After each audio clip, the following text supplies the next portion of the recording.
Uang itu mengikuti siapa kita. Uang itu mengikuti siapa kita. Kalau kita mau uang miliaran, kita harus jadi orang yang value-nya miliaran. Kalau kita mau uang miliaran, tapi otak kita berpikir dari mana ya uangnya? Kayak nggak mungkin lah bisa kayak gitu. Kayaknya ngapain ya? Kayak gini, nanti kayaknya nggak sanggup lah. Jadi banyak halangan gitu loh mas. Dan dia nggak bisa melihat dari mana uang miliaran ini datang. Oke.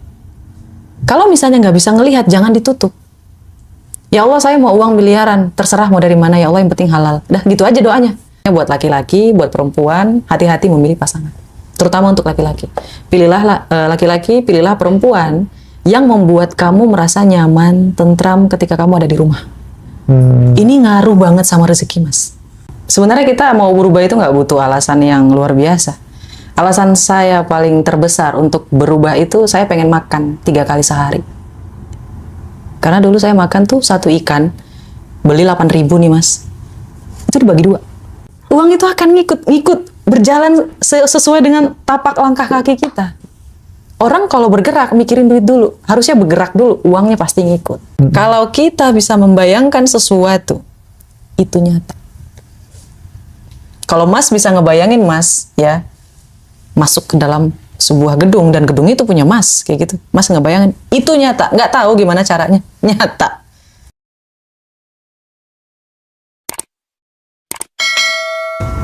Apa bedanya kak usaha yang selaras dengan usaha yang lahir dari kekuatan atau ketakutan? Usaha yang lahir dari ketakutan. Kalau misalnya mau ngelakuin law of attraction, kalau kamu takut, lakuin aja. Bahkan ketika saya mau kemari, saya gemetar loh mas. Tapi dilakuin aja. Mas mau saya liatin nggak topik yang saya print? Coba Silva, di buku saya. Menarik ini. Mas percaya nggak saya sampai print hanya untuk mau berbicara dengan mas? Gila. Ini berapa lembar? Tuh. Jadi jangan bilang, kalau kamu mau the best, do the best. Gitu loh. Tuh banyak loh mas. Jadi kalau ada orang yang ngerasa kayak, oh saya pasti jadi kaya, terus dia nggak ngapa-ngapain, itu artinya dia nggak ngelaksanain kunci kelima, usaha intuisi. Harus ngapa-ngapain intinya gitu.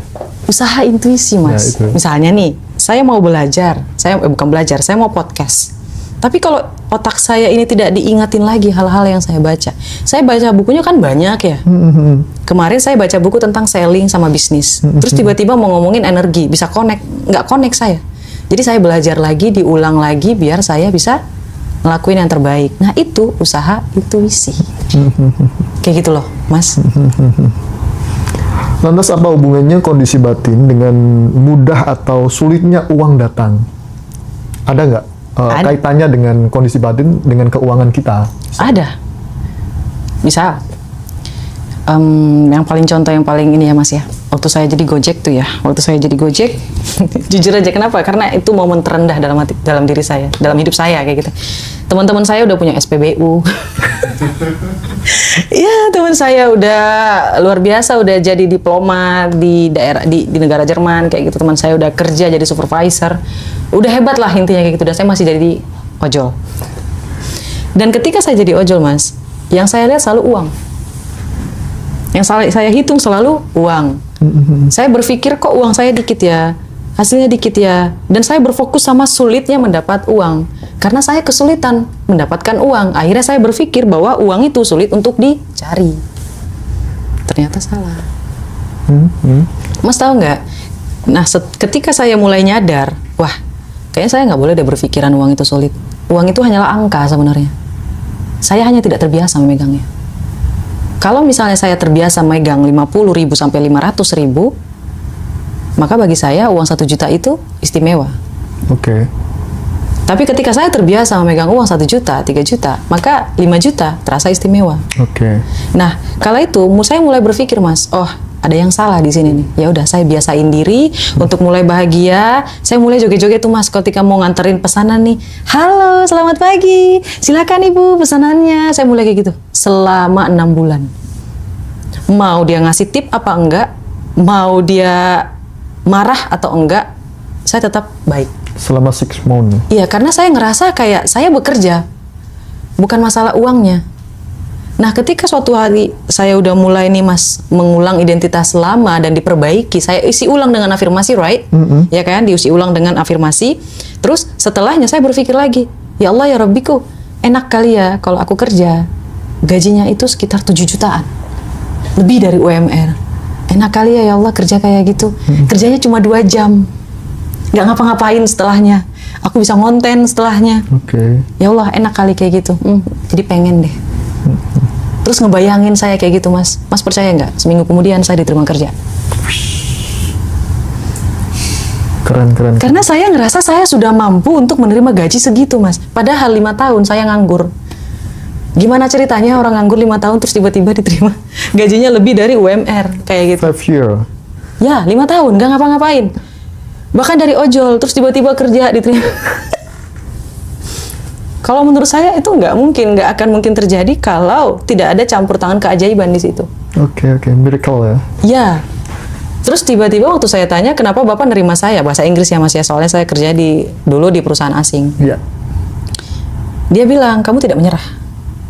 Oh, saya langsung nangis Mas. Pulang saya wawancara dari situ saya langsung nangis. Karena memang selama saya nganggur dan jadi ojol, saya buat video sebanyak 360 video. Setiap hari saya ngasilin video. Dan itu masuk dari penilaiannya ya? Yes. Orang melihat dari kerja kerasnya itu ya? Yes. Tanpa pantang menyerah. Oke. Lalu banyak orang juga kan yang bilang, rezeki seret, kayak gitu, susah dapat rezeki. Nah, kira-kira nih, emosi apa yang membuat rezeki kita semakin menjauh? Kira-kira ada nggak emosi semacam itu? Ada Mas. Ada ya? Ada. Pertama, mereka pelit sama diri mereka sendiri. Sama dirinya aja pelit. Iya. Misalnya nih Mas, mereka baik sama orang lain. Baik banget. Tapi ke dirinya tuh pelit. Oke. Bahkan mau beli makanan aja mereka ngerasa bersalah. Mau beli kopi aja nih. Ya, kalau kata Timothy beli kopi di hotel. Beli kopi aja nih, misalnya kopi yang murah-murah aja deh gitu. Mereka ngerasa bersalah. Banyak Mas, banyak. Nanti lihat ada yang komen tuh. Itu juga sangat berpengaruh ya? Berpengaruh Mas. Mereka ngerasa mereka nggak pantas gitu. Mereka ngerasa mereka merasa bersalah ketika mereka nikmati uang sesuatu mereka. Yang... Dan ini sering terjadi sama sandwich generation. Oke, berarti kalau saya tangkap itu tidak menghargai diri sendiri gitu? Yes. Dan kalau tidak menghargai diri sendiri, tidak mencintai diri sendiri, tidak membuat dirinya bahagia, dia akan sulit dalam rezeki. Masuk. Bahagia dulu Mas. Kuncinya itu cuma itu. Sebenarnya ada 5 kunci ya Mas ya. Yang pertama itu bersyukur. Waktu saya jadi gojol itu, saya nggak mandang uangnya. Mas percaya nggak, saya hidup dari tabungan bukan dari ojolnya. Oke. Jadi saya itu hidup dari bisnis yang lalu. Bisnisnya di luar Pulau Jawa, saya bawa uangnya, saya jadi ngojol. Ojol ini, saya juga bingung kok bisa saya ngojol. Karena memang saya nggak suka, nggak ngapa-ngapain. Harus aktif gitu ya? Harus aktif, karena saya nggak mau jadi orang yang pemalas. Betul. Jiwa-jiwa pendekarnya luar biasa memang ya. Petarung ya. Bisa dicontoh ini teman-teman, sesuatu yang sangat luar biasa ya. Mereka ini Kak Roma ini petarung. Kalau bahasa Medan ya? Iya, Roma itu artinya datang lah. Nama saya aja tak? Kalau panggilan mbaknya di Medan apa? Uni? Enggak. Apa? Itu Uni sekretaris saya itu. Oh, Uni. Iya. Oke. Boleh. Kakak, kalau di kakak ya. Itu, kalau orang Batak bilangnya itu. Lantas bagaimana nih Kak, cara kita untuk berdamai dengan uang secara batin? Pertama, definisi uangnya harus diperbaiki. Definisi uangnya harus diperbaiki. Uang itu mengikuti siapa kita. Uang itu mengikuti siapa kita. Kalau kita mau uang miliaran, kita harus jadi orang yang value-nya miliaran. Kalau kita mau uang miliaran, tapi otak kita berpikir, dari mana ya uangnya? Kayaknya nggak mungkin lah bisa kayak gitu. Kayaknya ngapain ya? Kayak gini, nanti kayaknya nggak sanggup lah. Jadi banyak halangan gitu loh Mas. Dan dia nggak bisa melihat dari mana uang miliaran ini datang. Oke. Kalau misalnya nggak bisa ngelihat, jangan ditutup. Ya Allah, saya mau uang miliaran, terserah mau dari mana ya Allah, yang penting halal. Dah gitu aja doanya. Kalau menurut saya Mas ya, itu betul. Lalu bagaimana caranya kita untuk merasa berkelimpahan tapi tidak palsu. Banyak kan sekarang yang tapi semua palsu. Gini loh Mas, sebenarnya ada orang yang salah paham tentang terjemahan dari keberlimpahan ini. Sebenarnya keberlimpahan itu di mana Mas yang ngerasa cukup, bukan soal materi, tapi ngerasa cukup. Cukup, enough. Kalau misalnya nih Masnya masih tinggal di kontrakan, misalnya kayak gitu, tapi semuanya cukup. Mau makan enak bisa, mau berobat bisa, punya istri cantik atau punya suami ganteng. Aku sih kalau punya istri cantik dan tinggal di kontrakan. Dari mana sih? Dan selalu makan enak. Iya, mau makan ke restoran bisa, ngasih jajan ada, semuanya serba cukup Mas. Keberlimpahan yang diomongin sama orang-orang, kalau menurut saya itu tentang selera Mas. Itu selera.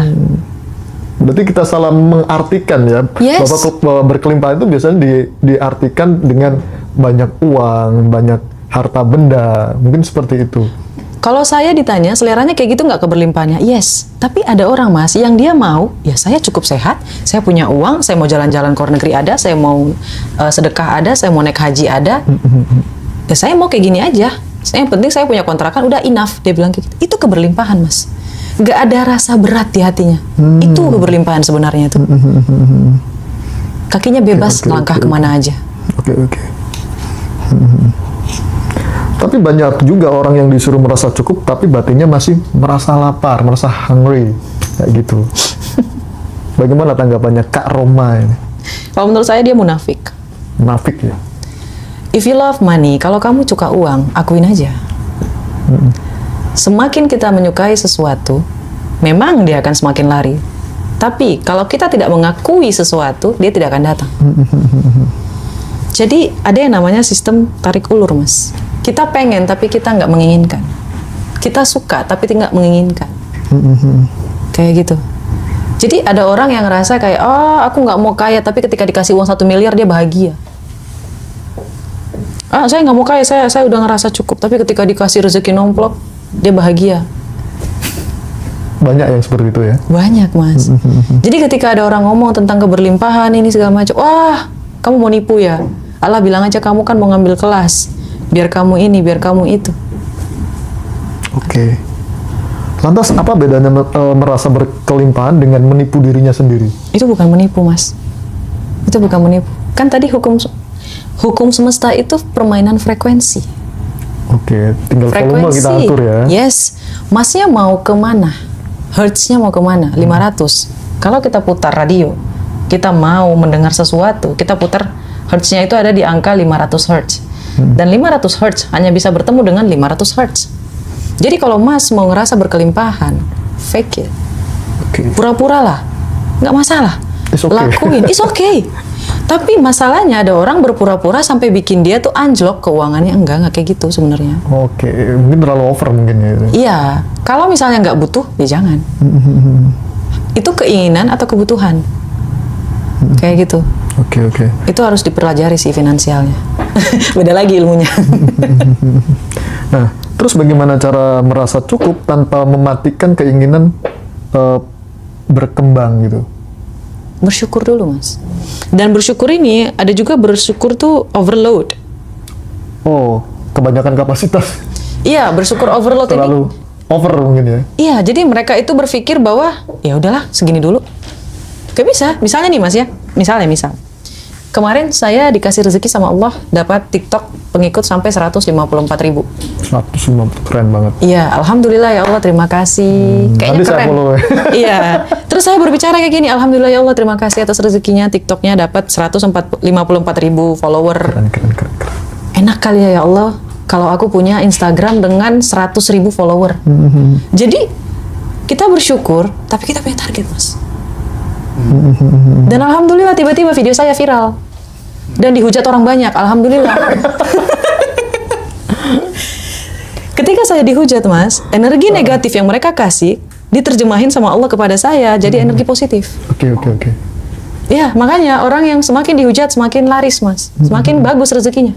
Penjelasan ilmiahnya gimana tuh? Kalau misalnya dari ilmiah itu nggak bisa dijelasin Mas. Ini permainan frekuensi. Ini gimana jelasin? Ini misalnya nih Mas ya.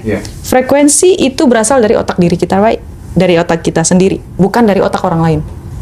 Ketika orang lain menghujat kita, tapi kita is okay, easy going, ikhlas kayak gitu. Yang sampai ke kita yang mana? Yang nyampe ke kita itu energi positifnya. Mereka negatif nih Mas, nyampe ke kita misalnya gitu, bukan negatif, tapi jadi positif. Karena masuk ke kita. Itulah kenapa Allah kan melarang kita untuk menceritakan orang lain. Berkatalah yang baik daripada berkata yang buruk. Ketika kita berkata yang buruk, hati-hati. Kita menceritakan misalnya nih, lihat deh itu suaminya nyelingkuhin istrinya, terus tiba-tiba dia yang diselingkuhin.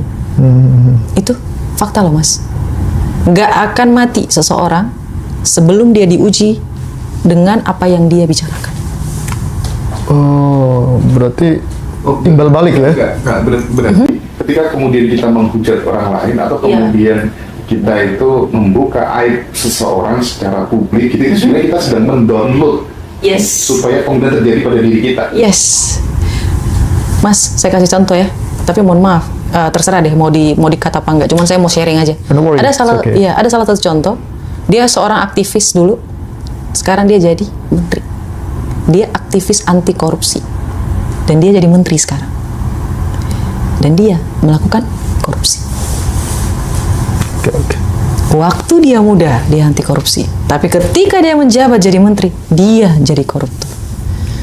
Awalnya ngapain dulu ya? Yes, karena dia, benar kata Mas ya, ngedownload. Makanya kalau kita ngeliat seseorang, misalnya nih kita nggak suka sama seseorang, kita berdoa aja, ya Allah ya Rabbiku, mudahkanlah dia agar dia bisa berubah. Jauhkan aku dari dia agar aku tidak terpengaruh sifat buruknya. Kayak gitu aja mending doanya. Tapi memang ini penting sekali Mas Roji, karena banyak sekali orang yang dihujat, orang yang didolimi, orang yang dibongkar aibnya, itu justru malah naik level secara kemakmuran gitu loh. Jadi ini penting banget gitu, supaya jadi pesan buat semua gitu. Yes. Oke. Itu fakta loh Mas. Kayak Raffi Ahmad itu ya luar biasa ya, dihujat segimananya dia selingkuh tuh. Oh berarti ini abis ini Ridwan Kamil sama Aura Kasih bakal naik level. Bakalan Mas, soalnya layarnya udah berubah, arusnya udah berubah. Mereka mengatakan bahwa Ridwan Kamil dan si Aura Kasih itu adalah sejoli yang saling mencintai, cuman terhalang oleh pernikahan. Tuh udah mulai berubah alurnya. Berarti gitu. Pernikahan itu juga bisa jadi penghalang seseorang. Yes. Kalau dalam rezeki ya. Makanya buat laki-laki, buat perempuan, hati-hati memilih pasangan. Terutama untuk laki-laki. Pilihlah laki-laki, pilihlah perempuan yang membuat kamu merasa nyaman, tentram ketika kamu ada di rumah. Ini ngaruh banget sama rezeki Mas. Karena ketika laki-laki datang ke rumah, dia sedang men-charge energinya biar energinya full. Ketika dia keluar, dia berperang. Dia masang topeng. Mas ngaku, kalau misalnya lagi kerja, masang topeng apa enggak? Nggak usah ngaku sih. Ya nggak usah ngaku. Pasti yang namanya laki-laki keluar, mereka sedang berperang. Berperangnya kenapa? Untuk mencari rezeki. Ketika baterainya habis, mereka pulang ke rumah. Dan ketika orang rumah tidak menerima apa yang dibawa sama si laki-laki, atau tidak menyambut, tidak hangat, tidak memeluk, tidak bikin nyaman, awalnya memang biasa aja, tapi kalau lama-kelamaan mereka akan mencari kenyamanan.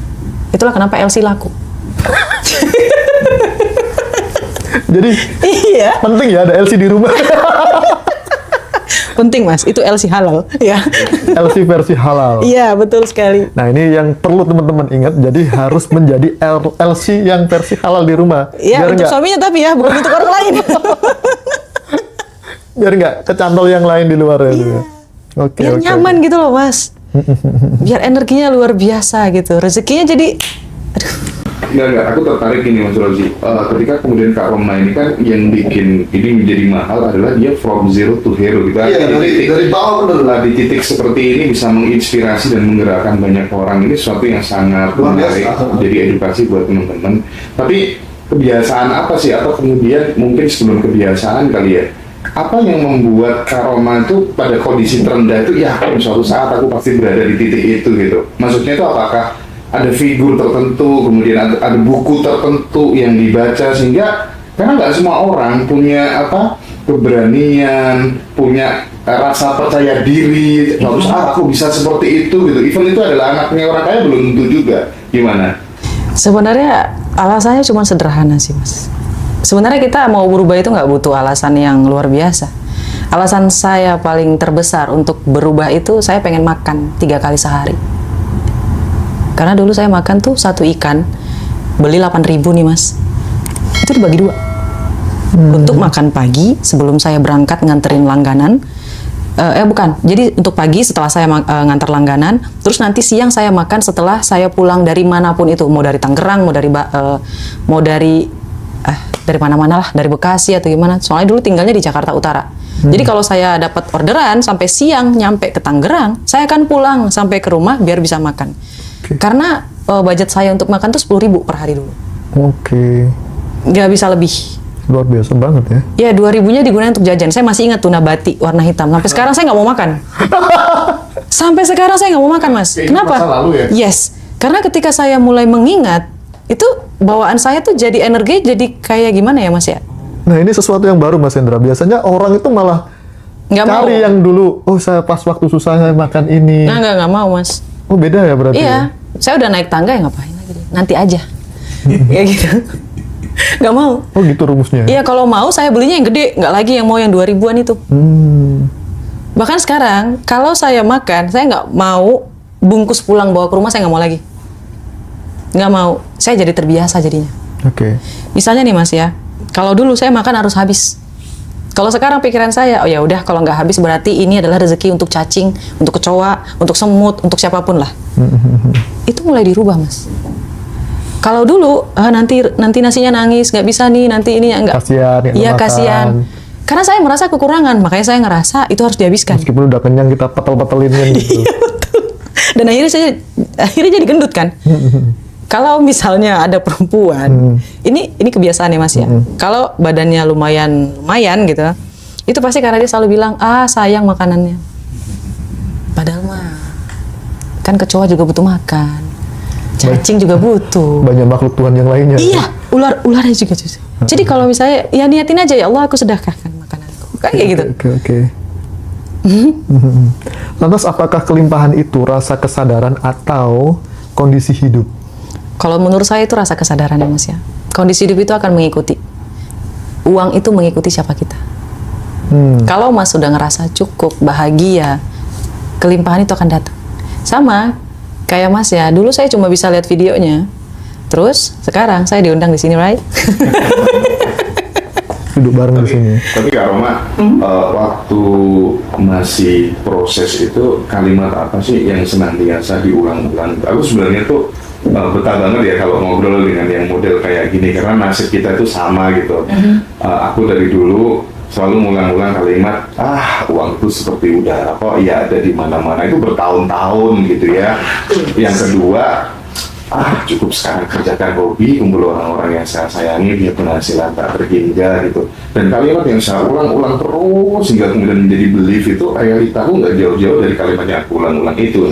Nah karena pengalamannya tentang bagaimana mengulang-ulang kata-kata sampai menembus subconscious mind-nya itu gimana? Ada satu orang dalam hidup aku ya mas ya, dia selalu bilang kayak gini, Roma, kamu terlahir untuk jadi orang hebat. Ada satu hal yang orang lain nggak punya, kebanyakan, tapi kamu punya. Kamu bisa meresap apa yang kamu baca dan kamu sampaikan ke orang lain dengan cara yang mudah. Itu saya terdiam mas. Saya diam, artinya saya berpikir, saya memang terlahir berbeda.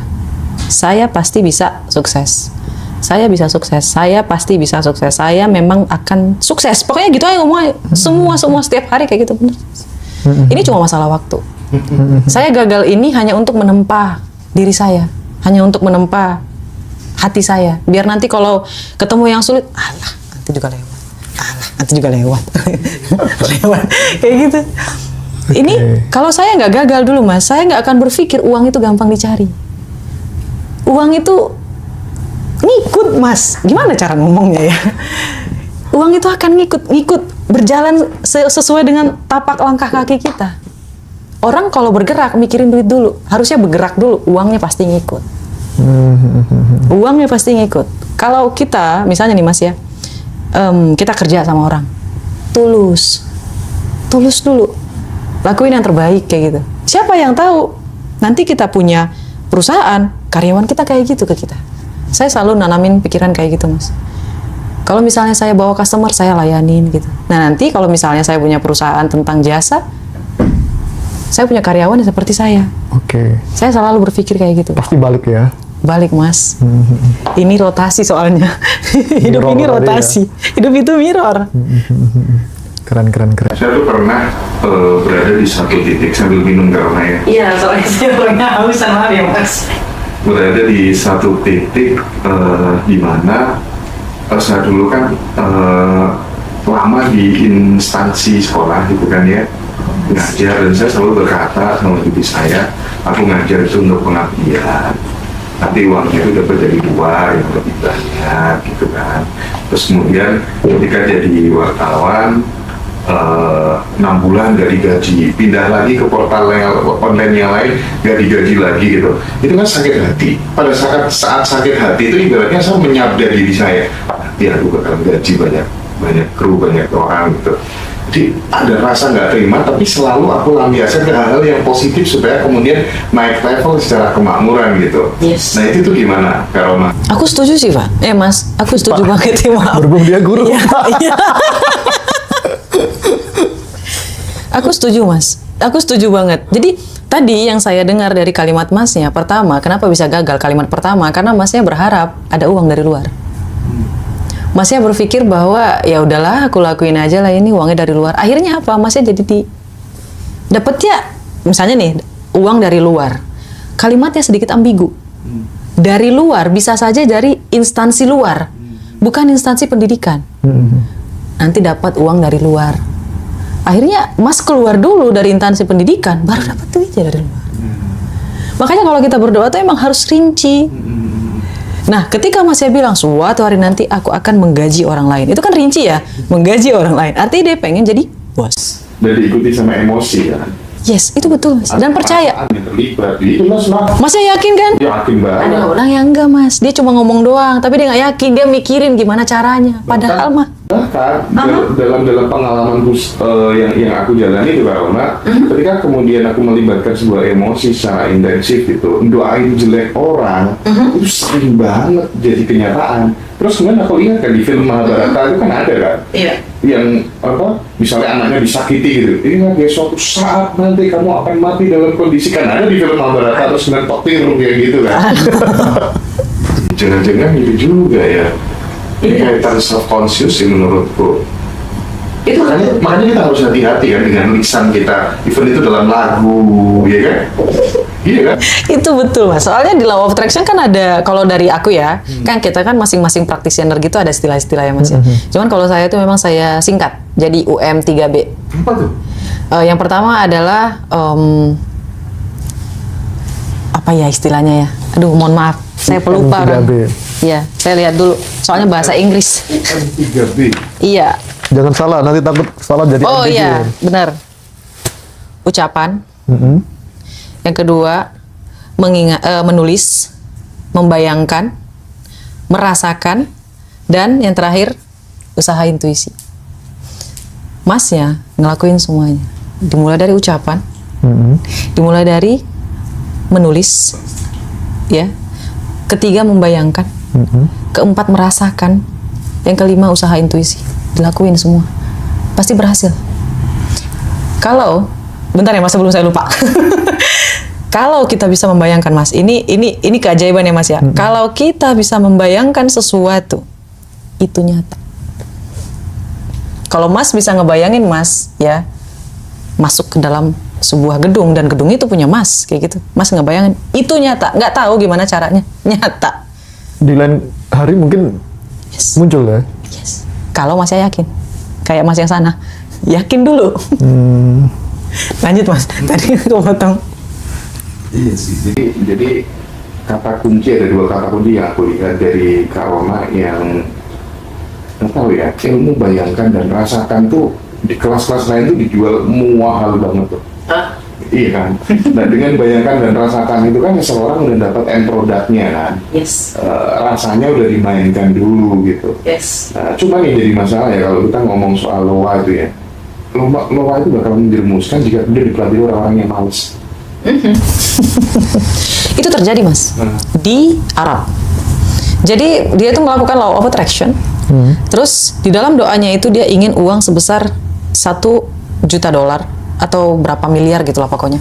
Dia berdoa tapi dengan cara law of attraction. Dan dia tidak menyebutkan dengan detail, right? Akhirnya suatu hari terjadi, anaknya disekap, minta tebusan, dia nggak bisa kasih, akhirnya anaknya mati, terus pemerintah mengganti uangnya sesuai senominal yang dia mau. Bahaya banget ya. Sebenarnya iya. Karena permainan frekuensi. Jadi gini loh, sebenarnya Mas ya, kalau yang nggak percaya frekuensi itu, kalau menurut saya sih sayang. Kenapa? Kalau kita mau menang dalam suatu game, kita harus tahu rules-nya. Kita harus tahu, kita harus megang gitu loh. Kita harus mengikuti peraturan.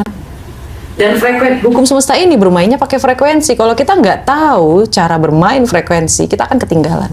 Orang udah melangkah jauh ke atas, kita masih kayak, oh frekuensi itu apa gitu. Nah ketika dikasih seminar, ini mas saya juga bilang mahal, right? Saya ikutin seminar dulu, baru saya bisa ngomong kayak gini. Kenapa saya kasih murah? Gak apa-apa. Uang manusia kan masih dikit kalau dibanding sama uang Allah tuh. Jadi Allah kasih ke saya. Oke. Tak terbatas ya. Ya, insya Allah. Karena yang dipengen itu, ya pengen sih uang. Tapi bukan itu yang saya mau.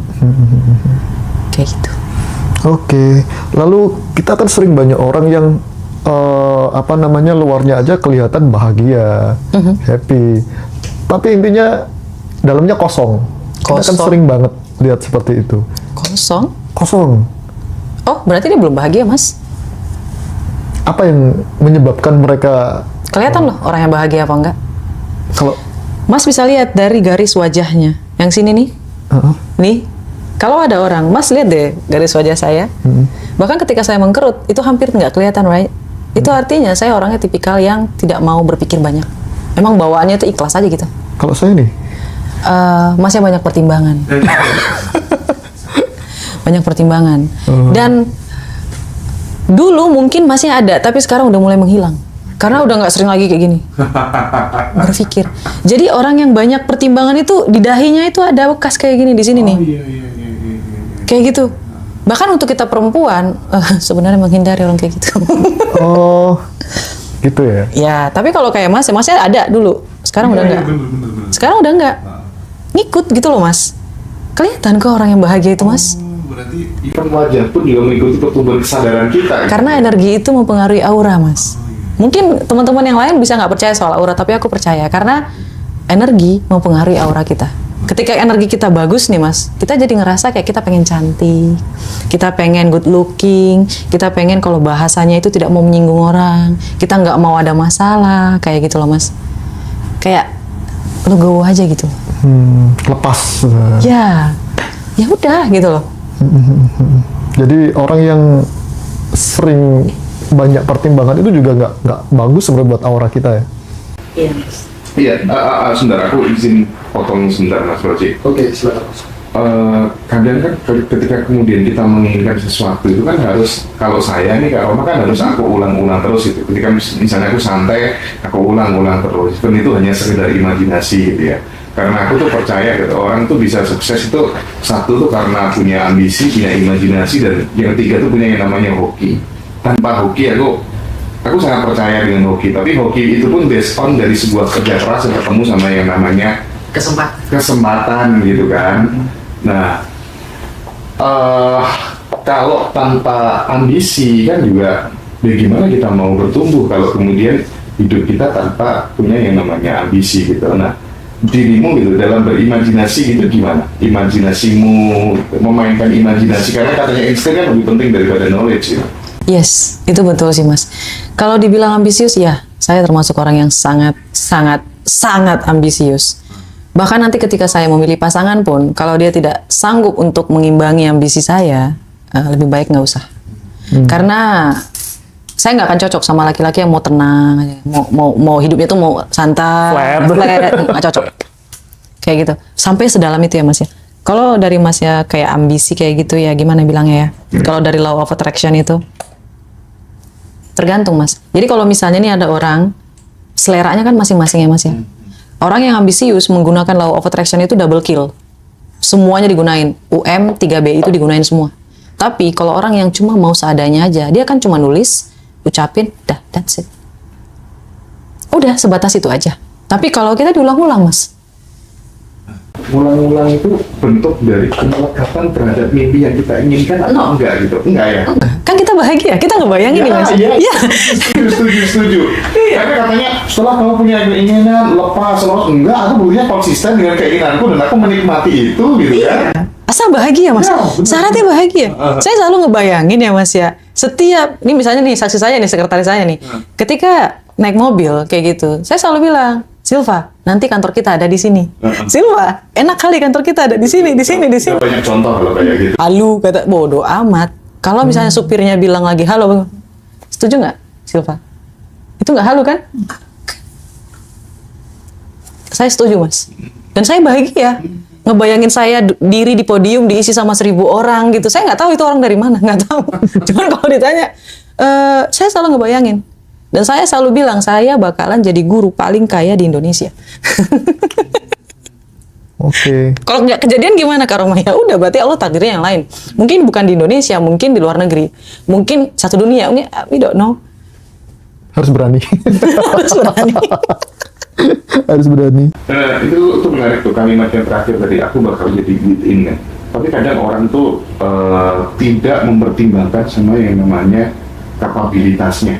Sehingga kemudian apa yang diucapkan ya hanya menjadi sebuah halusinasi belaka. Nah, bagaimana? Di titik mana kemudian kita harus mencari titik yang oh ini kayaknya aku udah pantes, ini belum pantes gitu. Sehingga antara goals yang kita create itu tetap seirama, selaras dengan kapabilitas kita. Itu gimana Kak Rom?